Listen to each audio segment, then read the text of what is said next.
What's up, and welcome to another edition of Locked On NBA, the biggest stories with the local experts. I'm your host, Jackson Gatlin, also host of Locked On Rockets right here on the Locked On Podcast Network. Today, we're chatting with Wes Goldberg from Locked On Heat as the Miami Heat fall in Game 4 against James Harden and the Philadelphia 76ers, despite getting a 40-point performance from Jimmy Butler. Does Miami need to change how they're defending James Harden? How concerning is the Heat three-point shooting as the series shifts back to Miami? And is it time to maybe break out Duncan Robinson? But first, a quick message from our friends over at BetOnline, because BetOnline.net is your number one source for all of your sports betting stats and info. Find all the latest sports developments, league reviews, and news, including this year's basketball playoffs, Major League Baseball, and the Kentucky Derby. BetOnline is your continued source for all of your sports wagering information, from live betting, playoffs, esports, the NBA draft, and more.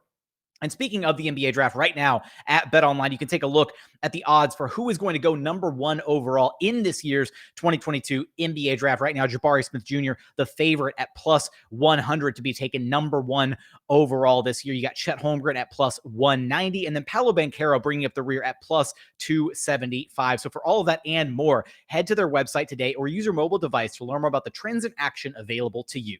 BetOnline, it's where the game starts.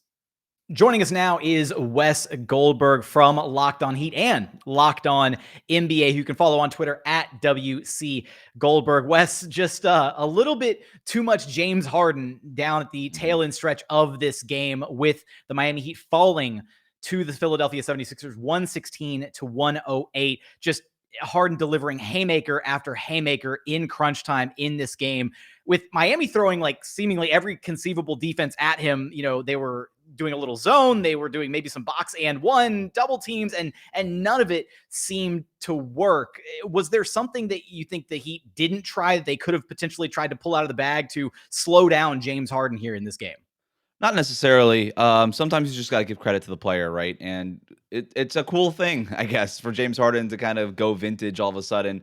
And he kind of found that step back jumper earlier in that second half. All of a sudden, Miami's closing out just a little bit harder, like kind of circa 2017 Houston Rockets, James Harden, right? Where you just got guys freaking out every time he steps back in a way that we really haven't seen over the last couple of years, a defender react that way every time that he takes that step back. But the Heat were, after he made a couple, that opened up a bunch of driving lanes for him. It opened up the rest of the floor for him, and all it kind of set the stage for him to hit that dagger at the end. The other part of it too is that Joel Embiid is back. He played Friday night for the Sixers in their Game 3 win. He obviously played tonight in their Game 4 win. And now all of a sudden, Miami, after those first two games, that defense only had to key in on James Harden. You could throw a double team at him. You could throw a triple team at him. You could put four guys on him. It didn't matter because nobody else on Philly was making any shots. And you just put all of your attention you had on James Harden. Well, now Joel Embiid's there.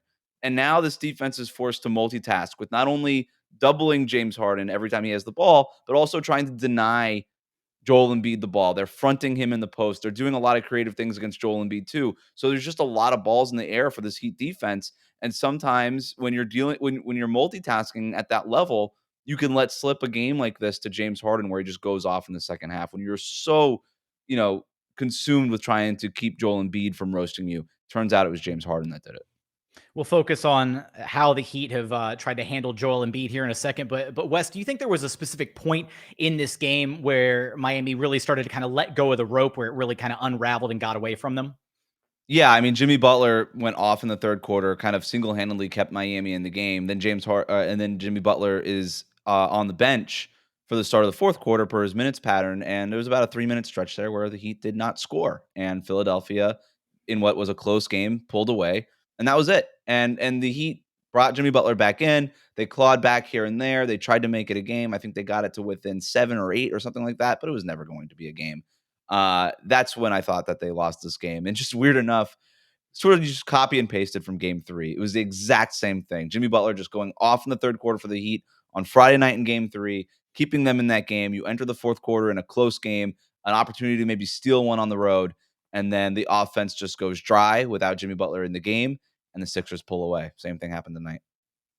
So potentially a carbon copy, Game 3 to Game 4. We'll talk about the shooting struggles as well. But with the way the Heat are trying to contain Joel Embiid, are they? I mean, obviously Bam Adebayo is an incredible defender, but Are they best, keeping Bam on Embiid? We've seen them kind of have some switching schemes there defensively. What do you think is their best or should be their best approach here moving forward the rest of the series?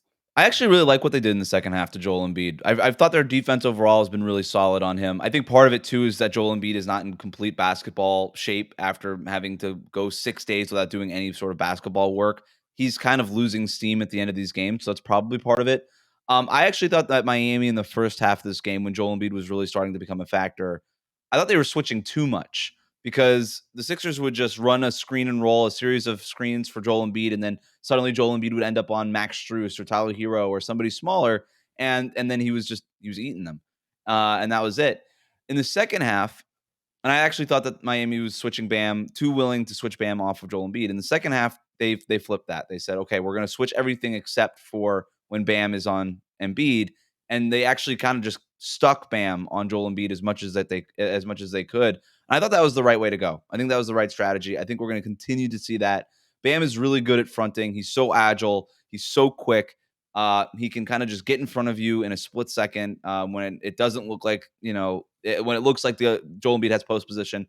Bam can just kind of flip it around and get in front of him and deny the entry pass. And so I think he's been really good at that. Also, he's really strong. I think he does as good a job as anybody. Like nobody's going to force Joel Embiid out of the block, but he does as good a job as anybody in that regard. And so, yeah, I think we see more of the same with him. On the flip side for Bam Adebayo, offensively, almost a non-factor in that game 3. A nice bounce back game for him offensively here in game 4, despite the loss. Bam putting up, 21 points, 9 of 12 shooting, was getting it done kind of in a variety of ways offensively. That must had to have been at least a welcome sight for the Heat to have him, have that bounce back performance. They need him to do that, flat out. Like regardless of this series, if they somehow advance, the only way the Heat are going to accomplish what it is that they want to accomplish is if Bam is maybe their best player or like tied to be their best player with Jimmy Butler. And Bam, he was definitely more aggressive tonight. But he should watch film of Jimmy Butler tonight, where how unafraid he was of Joel Embiid. He was just putting his shoulder into him and he's saying, "If you're going to block my shot, fine, block my shot. But I'm going to put the shot up anyway, and we're going to see what happens here." Bam Adebayo can do this, right? We've seen him do this. He's got that little floater push shot from like 8 feet out. He's got, the free throw line extended mid-range jumper. Like that, there's stuff in his bag. Obviously, he's incredibly athletic and can get to the basket. He can lay it up. He could dunk, of course, all these things. He should lean into that a little bit more, lean into that aggression. Obviously, that's going to take Miami making some of these shots to space the floor and allowing him to do that. It was a nice bounce back game, but they're going to need more of this. This is something that they need him to build on going forward. So as far as this season goes, I found this really, interesting stat here, but road games where Miami didn't shoot at least 25% from 3 all season long before this road trip in the playoffs to Philadelphia only happened one time. Now in back-to-back games on the road, they've shot less than 25%. Wes, could we maybe be at the point where the Miami Heat maybe consider breaking the glass on Duncan Robinson? He played, sparingly in the first round against Atlanta, and for all intents and purposes, hasn't played any meaningful minutes here in the second round so far in this series. I don't know, because I thought that point was tonight, right? Like to your point, they've missed 51 of their last 65 three-point attempts over the last 2 games. That's Game 6 Western Conference Finals, Houston Rockets, just weird, off the charts, weird level of missing shots, right? I don't appreciate the jab, Wes. Come on, man. That hurts. I got the jerseys in the background. Why you gotta do this to me, man? It stings. It's still fresh. I figured you knew what I was talking about. But yeah, man, if you were ever going to break the glass on Dunk, it would have been tonight. And I just can't imagine. And I said this after game 3, like there's no way the Heat shoot this poorly again on Sunday. And then lo and behold, that's what exactly happened. So unless this happens again on Tuesday night in Miami, by the way, so obviously your role players should shoot better and all the things. But like, if we haven't seen Duncan Robinson yet, I have a hard time seeing a reason why we're going to see him later. Like, obviously, Eric Spoelstra has made the decision. I'm not playing Duncan Robinson. I think the reason is Duncan Robinson is so foul prone, and the Sixers are so good at baiting the fouls that he's probably assuming, for every 3 Duncan Robinson makes, he's gonna allow an and one attempt to Joel Embiid or James Harden on the other end. And there's probably some logic to that, but also, I don't think that Eric Spoelstra thought that his team would be shooting 20% from 3-point range either. So I thought that something should have given. I thought we should have saw Duncan Robinson tonight. We didn't. And because of that, I don't know. I have a hard time believing that we're going to see him going forward if he didn't play tonight. Yeah, this was the Miami Heat team that led the NBA in 3-point percentage throughout the Yeah. regular season. And yet, an anomaly here in back-to-back games here in the playoffs on the biggest stage. Last thing here for you, Wes, before we let you go. How concerning is potentially this, hamstring situation with Kyle Lowry? We saw points throughout this game where he was kind of grimacing, reaching back at it a little bit. And obviously he's, a very integral part of what the Miami Heat are trying to accomplish. And if he misses any more significant time in the playoffs, then it could be really detrimental to what the Heat are trying to do. Yeah, it is a concern. I think Kyle Lowry is playing through this. I think that if this were the regular season, this is the kind of injury that would have kept him out for a couple of weeks. Instead, it only kept him out for a couple of games in this series, and he's clearly dealing with the effects of it. He missed all 6 of his 3-point attempts, and you can go back and watch him. He missed all of them short.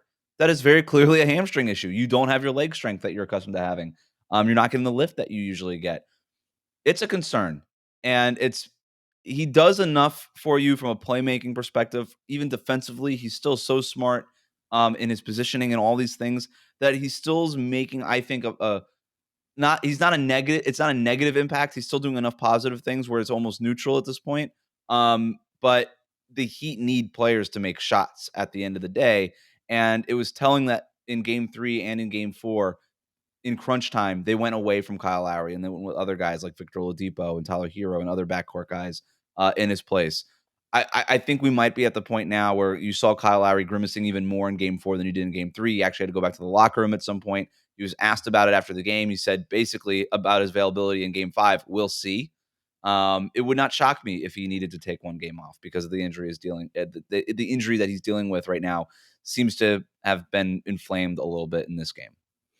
Can the Miami Heat get back to form and actually, hit some 3-point shots here as the series swings back to South Beach for Game 5? You're going to have us covered for all of that and more over at Locked On Heat. Wes, appreciate you stopping by Locked On NBA with me.